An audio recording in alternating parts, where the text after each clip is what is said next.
Hello and welcome back. Today I'm going to do something slightly different. I'm going to do the English UK discography from 1960 to 1970. Now it will form two parts because obviously Elvis's output in the 60s, even though he was in the movies, it was quite formidable, as you will see. Most years we were releasing 3 albums a year. There was 1 year where we didn't do that. There was 1 year where we did 4 album releases, or RCA did 4 album releases. I'm talking like I work for RCA, but clearly I don't. So anyway, we start off in 1960. Elvis Golden Records. Now this is released in June 1960. This is the UK version, which had 14 tracks on. Now it did differ from the American version, which had 10. I've got a lovely recent release from Music on Vinyl, which reverts back to the original 10 tracks that, as I said, was released in the United States. So I know that's quite a popular album amongst a lot of Elvis collectors, but obviously it's a great cover with Elvis in his gold lame suit. Obviously, very famous. Okay, we're still in 1960. We're on to his second album release of the year, which is Elvis is Back. Now this is a gatefold version, which is how it was originally released. It would later go to a single sleeve, which I've got a copy here. I'll show you in a moment. But what's quite interesting about this one is that if you look at the last track on side 1, and it says "Thrills of Your Love." Well, of course, that was incorrect because it was known as "Thrill of Your Love." So that was a misprint. But it's unusual to find the misprint also on the label, which I have here. So that's quite an unusual one, but very nice indeed. And then we get on to, as I mentioned earlier, the single sleeve version. And this is an orange label, 70s. Stereo press, which is also a really nice copy. We get on to his third album release of the year, which obviously would coincide with the production of GI Blues, which would be his first motion picture of the 1960s since his Army release. That's a lovely mono copy. Pay attention to the RCA records in the top, your right hand corner. Because that would change as we would move through the 60s. The actual logo would change, and I'll come on to that later. But that is a large silver spot, which of course denotes that it's one of the very first presses. Lovely copy. Okay, next we're into 1961. So we are still continuing the 3 albums a year. Now this is an absolute favourite of mine for an album cover. I think it looks fantastic. This is a particularly nice copy of it. However, up until this point, in fact all of Elvis's albums have been fully laminated on both front and back. This would be the first album where we would only have lamination on the front, and on the back it would just be unlaminated. Now also this would be the last time we would see the half moon foldovers. So that's quite a significant change in the RCA catalogue. I took it out the sleeve just so I could show you the back of it. But you can see there, large silver spot once again, denotes a very early pressing. Next we get on to Something for Everybody, a particular favourite of mine. Once again, a large silver spot label, as I say, denotes very early press.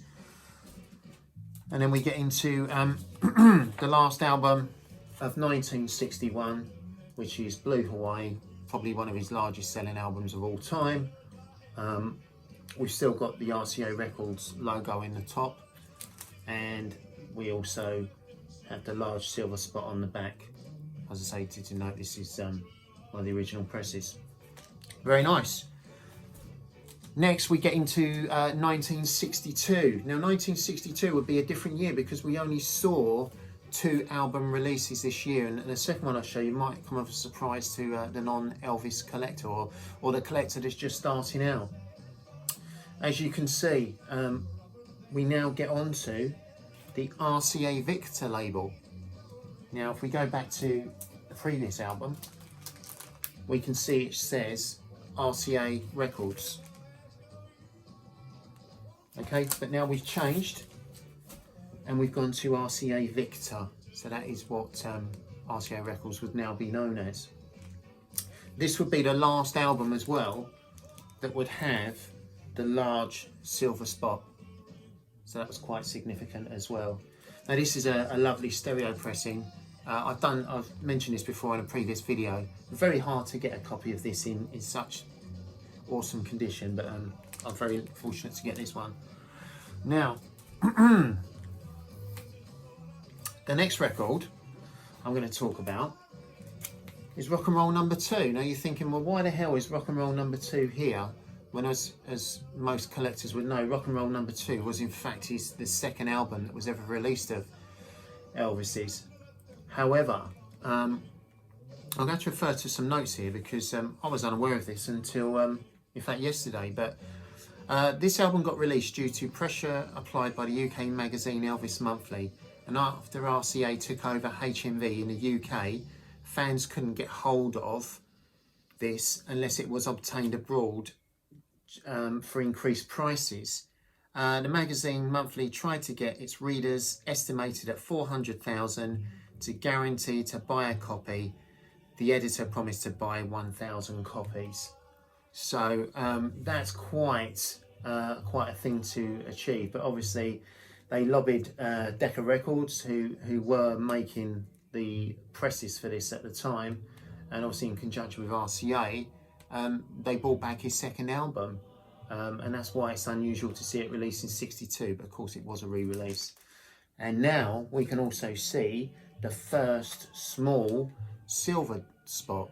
So it went from the large on Potluck to the very first time we would see it small on Elvis Rock and Roll number 2. Obviously later releases of Potluck and other albums, there would be small silver dots, there would be red dots as well, but we'll come on to the red dots a little bit later. Anyway, lovely copy, that one. Okay, so we're now into 1963, where we would get back to the 3 albums a year. Now this is Girls, Girls, Girls, a particular favourite of mine. This is an absolute lovely sleeve and an equally as lovely record. You can see here we've got the RCA Victor, which is here as standard now. And once again on the back we have the small silver dot. First album of 1963. Next we get on to It Happened at the World's Fair, which would be the second album of '63.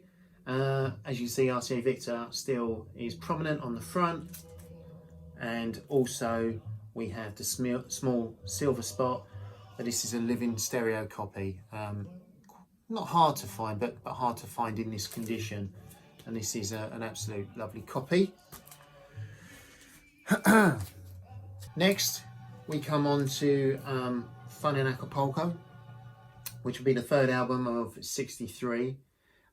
This is, as it denotes at the top, you obviously cannot see it, but it's the stereo version, which is quite hard to find. Once again, we've got the small silver spot and showing in living stereo. Lovely copy. This would be the first album that would show bonus songs.